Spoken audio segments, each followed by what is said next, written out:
اور اکٹھی زندگی گزاری، کوئی اختلاف نہیں تھا، کیونکہ خدا کی طرف سے جو ہوتے ہیں ان کا اختلاف آپ میں ہو ہی سکتا. لیکن یہ ممکن نہیں ہے کہ ایک خدا کی طرف سے ایک ہی وقت میں ایک نبی کسی اور طرف بلا رہا اور دوسرا نبی کسی اور طرف بلا رہا. یہ غلط ہے، یہ عقل کے خلاف ہے، یہ قابل قبول بات ہی نہیں ہو سکتی.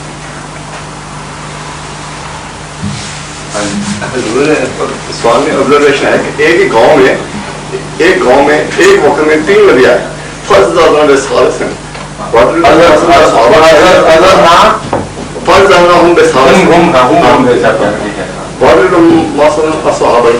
ہاں لیکن یہ بات جو ہے یہ بھی قابل تحقیق ہے. جو ایک گاؤں تھا یا کیا میں سمجھتا ہوں، مجھے پتا ہے لفظ قریہ ابھی قابل بحث ہے. نہیں یہی بات ابھی قابل تحقیق ہے کہ اصحاب القریہ میں ایٹ اے ٹائم 3 تھے یا 3 مختلف زمانوں میں نبی پیدا ہوئے، ان کا ذکر فرما رہا ہے قرآن کریم. اس کی تفسیر میں عزز نام بثالث میں نے ہندوستان میں جواب دیا تھا کہ جماعت احمدیہ کی تفسیر یہ ہے کہ یہاں حضرت محمد مصطفیٰ صلی اللہ علیہ وسلم مراد ہیں، اور اس سے پہلے کے 2 نبی ہیں. حضرت بعضوں کا خیال ہے حضرت نوح اور حضرت موسیٰ، اور بعضوں کا خیال ہے حضرت موسیٰ اور عیسیٰ مراد ہیں.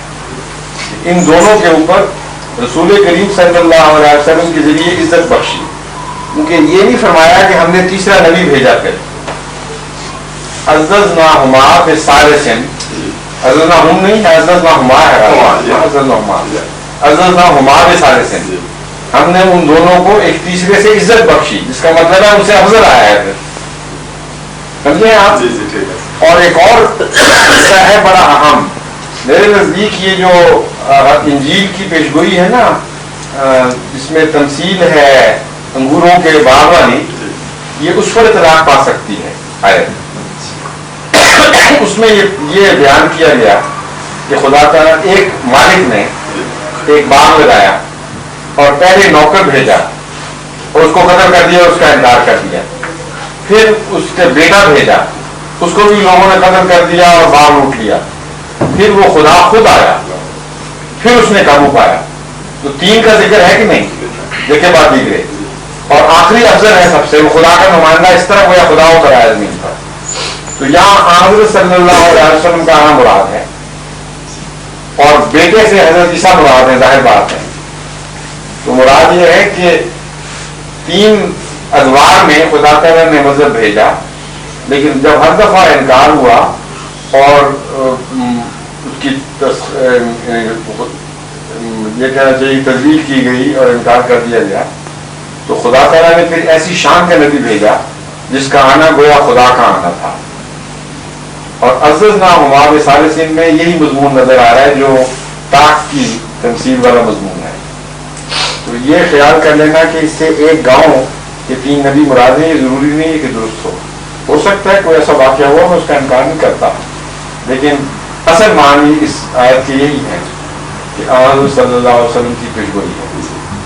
حضور جس آیت کا ذکر حضور فرما رہے ہیں اس میں عززناہم ہے. اچھا، اہل قریہ مراد ہے پھر، یہاں ہما نہیں بلکہ ہم مراد ہے. یہ درستی کر لینی چاہیے. میں سمجھتا تھا ضمیر جو ہے وہ انبیاء کی 2 نبیوں کی طرف جا رہی ہے، ضمیر اہل قریہ کی طرف جا رہی ہے. عززناہم بثالث، ہما نہیں. ایک بستی میں 3 آئے. قریہ تو قریہ سے مراد اہل قریہ ہیں. یہ وہ بستی نہیں، قوم بھی قریہ سے مراد ہو سکتی ہے. قوم ہی بتا رہا ہے کہ اہل قریہ مراد. ہاں قوم. یہ قریہ تو لفظ جو ہے یہ بڑا وسیع لفظ ہے، اس کا معنی ایک گاؤں ضروری نہیں ہے. مگر حضور وقت ایک کسی میں نہیں، یہ بھی ضروری نہیں. حضرت عیسیٰ اور رسول اللہ کا ایک وقت تھا. اب تو جب یہ تفسیر کی جاتی ہے تو یہ ایک وقت نہ تھا. قرآن کریم کے جو محاورے ہیں مذہبی یہ بڑے وسیع ہیں، بڑے گہرے معنی رکھتے ہیں. لفظ قریہ کا یہ محدود معنی کہ ایک گاؤں مراد ہے، یہ نہیں ہے درست. اس سے مراد ایک تہذیب بھی ہو سکتی ہے، ایک اسٹیبلشڈ قوم.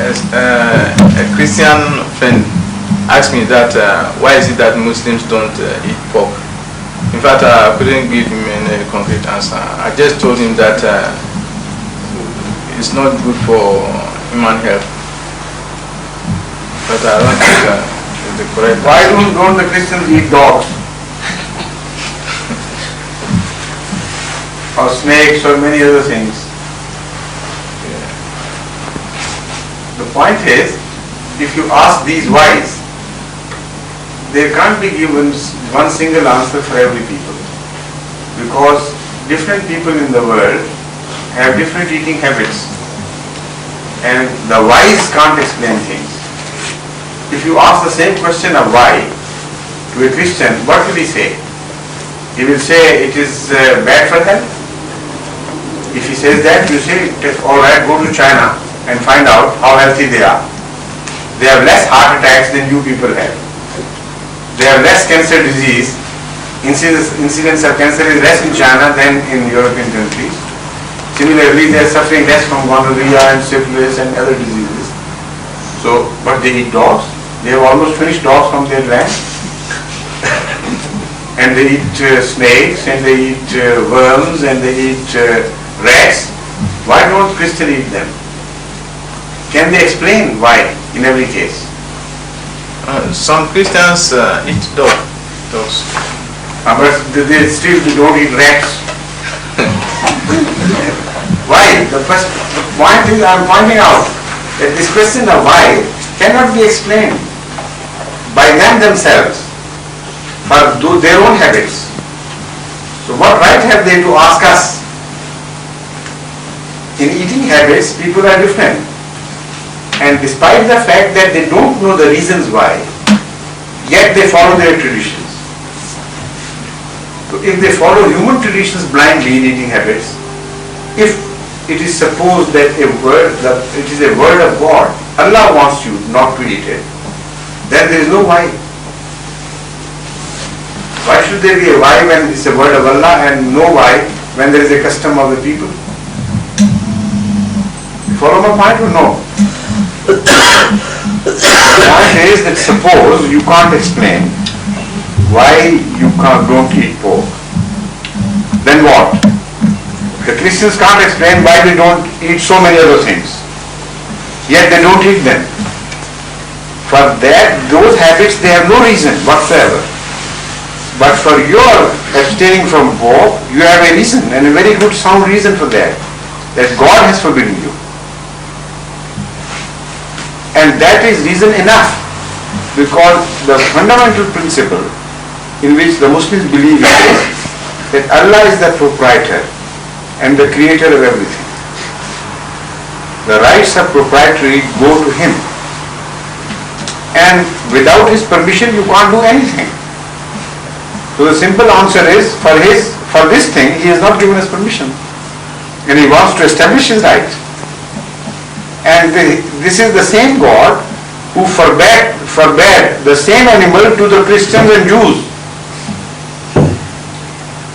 So the question is not only directed to Muslims but also to the Christians themselves and to the Jews earlier before them.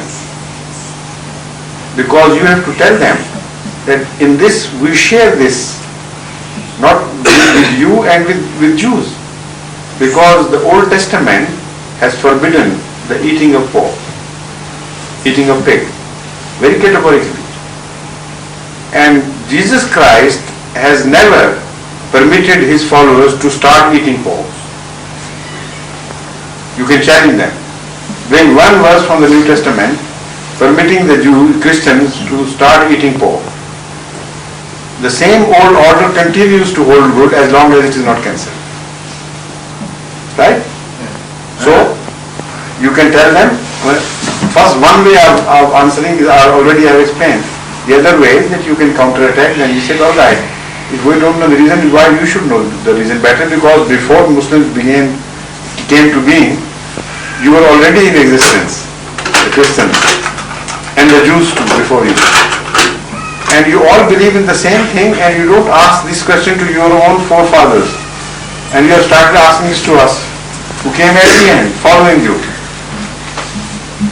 Another question. Yes, please. Somebody told me that when you go to Egypt, there's a certain museum, you can find the body of Pharaoh. I don't know whether it's correct or... You can do what? You will see the body of Pharaoh. That's right. It is in the Egyptian museum. Yeah. Yes. This is correct.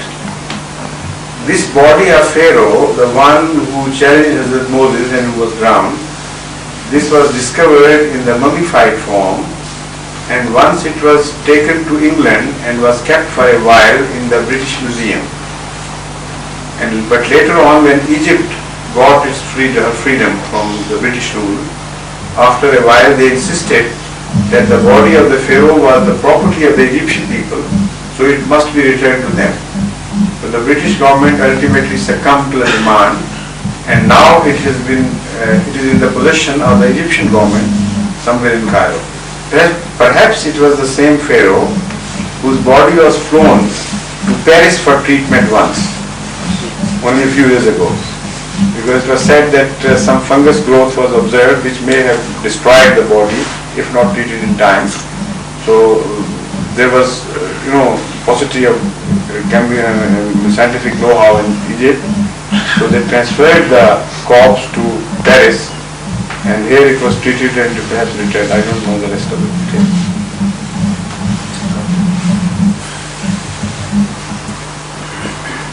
Any other question, or are you feeling hungry now?